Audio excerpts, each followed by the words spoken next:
So you'll see all over LinkedIn that LinkedIn's aggressively promoting video, but that doesn't mean that's great news for B2B video producers.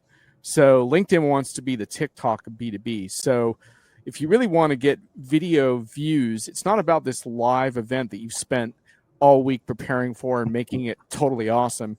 It's about just whipping out your phone, walking down the street and talking about how, as a big time influencer, you're really noticing, how your chat GPT is kicking ass today. So just for the viewers' information, one of the things I've been encouraging LinkedIn to do is, okay, maybe we're not going to win in the algorithm, but there's still a bunch of stuff they could do to make it easier for people to find our stuff. With that in mind, they also need to actually remember that a lot of people are not looking at LinkedIn to get a job anymore. A lot of people are looking at LinkedIn because it is a place where people can put their content, particularly that's focused on business stuff. What is the great part about the live format is the live reactions along with the live dialogue and they're commenting. And I think that's the big payoff for live streams is that if people want to be a part of the conversation, they'll watch in real time and they'll, engage and share their opinion. And that's the real payoff, I think, for watching in real time is you're not just watching. No, this is a show with different show components and also hopefully getting the audience engaged so they don't feel like they're just a watcher or a spectator, that they're really a part of the show. I think that is such a huge treasure chest and a good example for a vendor to look at in terms of growing a community in an ecosystem around your products and platforms. Because say what you want, you can literally just get the right people together and don't have any shackles on them when they're talking about these important things and let them go. But if you just,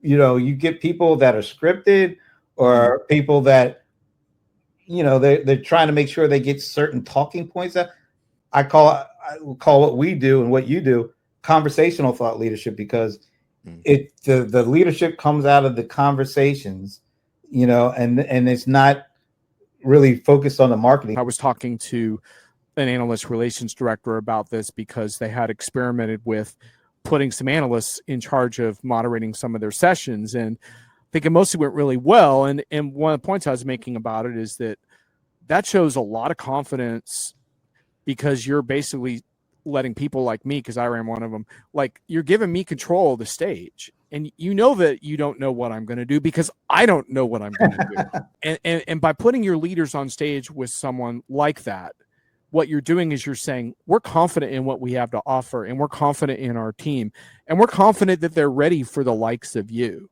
And that sets such a great tone versus command and control, over moderated panel, vendor moderating their own stuff and keeping a really tight leash on everything. I think once again, one of the more interesting keynotes from earlier this year, NVIDIA GTC, before the opening keynote, they had a pre-keynote show.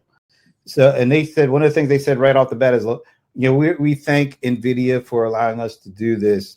And the last part of that is, at the very same time, Adobe Summit was going on, and their keynotes were, I think they were an hour apart. So there was a lot of overlap. So when I looked at Adobe's channel and what they got for the Summit live stream, and it was a live stream, I think it was 3,800 views at the end of the first day, 3,800 views for the opening keynote. When I went over to NVIDIA, they had 38 million views. I write a lot about event design and event participation because it's part of my B2B buyer sort of framework thing.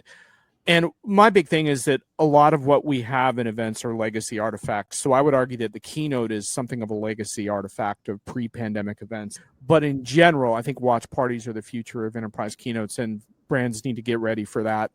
Tammy's on fire. Here's the one for the highlight reel, Brent. You're right. No one is paying my travel to hear a keynote. It's because people never really just wanted to be a spectator for a lot of this. Right. They've always wanted to be a part of what they're seeing. So this is the way this watch party stuff gives people a voice.